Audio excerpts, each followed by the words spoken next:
Hello students, आज हम पाठ 12 ध्वनि के अध्ययन में ध्वनि का वेग के बारे में पढ़ेंगे। इसके पहले वाले वीडियो में हम ध्वनि का वेग का सूत्र कुछ राशियों को पढ़ने के बाद निकाले थे, जैसे आयाम, एम्पलीट्यूड जिसे कहते हैं, उसे दर्शाते ए से हैं। तरंग दैर्घ्य हमने देखा था, जिसका संकेत लैम्डा है।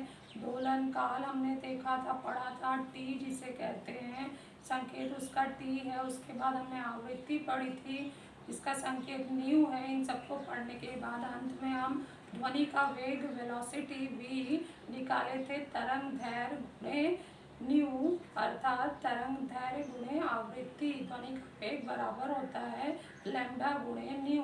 तो ये पढ़ने के बाद आगे इस वीडियो में हम देखने वाले हैं कि ध्वनि का वेग या ध्वनि तरंगों का वेग जब माध्यम से गुजरती है तो हवा के किन किन बातों पर निर्भर करती है, तो वो उन राशियों पर देखेंगे और उसका समीकरण भी समझेंगे।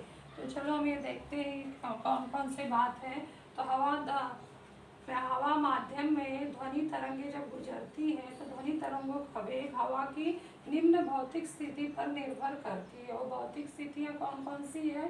तापमान है, घनत्व है, अणुभार है। तापमान टेम्परेचर T से हम दर्शाते हैं। तो हवा माध्यम में जाने वाली ध्वनि तरंगों का वेग माध्यम के तापमान के वर्गमूल के समानुपाती होता है। अर्थात तापमान यदि चौगुना हो तो ध्वनि तरंगों का वेग हवा में दुगुना हो जाएगा। कैसे? अगर हम यहाँ 4 रखते हैं तो 4 का वर्गमूल 2 होता है और ये समानुपाती है, तो अर्थात जो ध्वनि का वेग का मान हो जाएगा 2। तो अगर तापमान चौगुने से बढ़ रहा है तो ध्वनि तरंगों का वेग जो है दुगुने से बढ़ेगा। फिर हवा माध्यम से जब गुजरने वाली ध्वनि तरंगों का वेग हवा के घनत्व, माध्यम के घनत्व पर निर्भर करता है। और वो कैसे होता है? माध्यम के घनत्व के वर्गमूल के प्रतिलोमानुपाती होता है। जैसे ये समानुपाती था, यहाँ पर वही चीज होगा, वर्गमूल हम लेंगे लेकिन वो प्रतिलोमानुपाती होगा। तो इसलिए v प्रतिलोमानुपाती 1 करनी में रो। तो जैसे ही घनत्व चौगुना होगा होने पर ध्वनि का वेग आधा हो जाएगा, क्योंकि 4 का वर्गमूल 2 आएगा तो ये 1/2 हो गया, तो ध्वनि का वेग क्या हो जाएगा? आधा। तापमान चौगुना होने पर ध्वनि का वेग दुगुना हो जाता है और माध्यम का घनत्व चौगुना बढ़ने पर ध्वनि के तरंगों का वेग आधा हो जाता है। आगे हम देखें, यदि माध्यम का अणुभार, ध्वनि का वेग माध्यम के अणुभार के वर्गमूल के प्रतिलोमानुपाती होता है।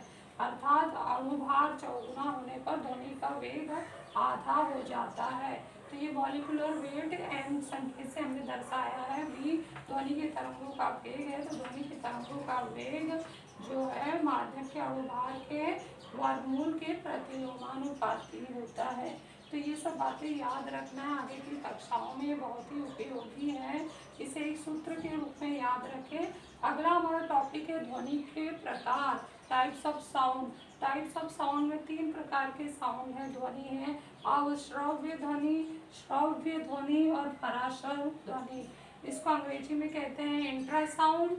ये श्रव्य ध्वनि को हम कहते हैं ऑडिबल साउंड, पराश्रव्य ध्वनि को कहते हैं अल्ट्रासाउंड। अब इसकी कुछ सीमाएं हैं, रेंज है कि इतने से इतने ध्वनि को हम अश्रव्य कहते हैं, इतने से इतने की ध्वनि को श्रव्य ध्वनि कहते हैं और इतने से ध्वनि को हम पराश्रव्य ध्वनि कहते हैं। वो रेंज या सीमाएं हैं कि 20 हर्ट्ज से कम। ये हर्ट्ज क्या है? आवृत्ति है। ध्वनि जो आवृत्ति होती है उसकी इकाई है, न्यू की इकाई है, फ्रीक्वेंसी जिसे कहते हैं। तो ये इकाई लगा हुआ 20 हर्ट्ज से कम जो होती है ध्वनि, जो मानव कान को नहीं सुनाई देती है, वो ध्वनि कौन कौन सी है? लोलक में कंपन, भूकंप के समय, भूकंप के पूर्व, पृथ्वी के पृष्ठभाग पर होने वाले कंपन, पैरों की आहट, ये सब आवाज़ जो हम नहीं सुन सकते लेकिन कुछ प्राणी जैसे कुत्ते, चूहे, डॉल्फिन, चमगादड़ इत्यादि 5 वर्ष से कम आयु के बच्चे इत्यादि जो होते हैं वो ये बहुत ही कम 20 हर्ट्ज से कम ध्वनि को सुन सकते हैं। इसे अश्रव्य ध्वनि कहते हैं। और श्रव्य ध्वनि, जो ध्वनि हम सुन सकते हैं उसे हम सीमा दिए हैं 20 हर्ट्ज से 20,000 हर्ट्ज के बीच की ध्वनि को मानव सुन सकता है। तो ये सारे ध्वनि जो आप लोग सुनते हो वो श्रव्य ध्वनि में आएंगे।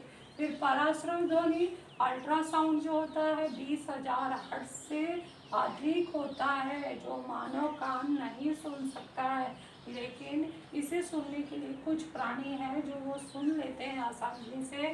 वो है कुत्ते, चूहे, चमगादड़, डॉल्फिन इत्यादि जो है सुन सकते हैं। और पराशर ध्वनि पर तो चमगादड़ का एक उदाहरण भी है कि रात्रि के समय इसी ही पराशर ध्वनि का उपयोग करके चमगादड़ अपना शिकार करते हैं, क्योंकि वो रात्रिचर प्राणी है। वो दिन में सोते हैं और रात्रि में भ्रमण करते हैं, शिकार करते हैं। तो वैसे तो वो आँख से उन्हें अंधेरे होने की वजह से दिखाई नहीं देता, बस इसी अल्ट्रासाउंड का उपयोग करके तेज ध्वनि निकालते हैं जो मानव तो सुन नहीं सकता है, और वो सामने जाकर वस्तु से टकरा कर उन्हें सुनाई देती है, जिससे वो अपना शिकार करते हैं। तो इसी पराशर ध्वनि का वो उपयोग करते हैं।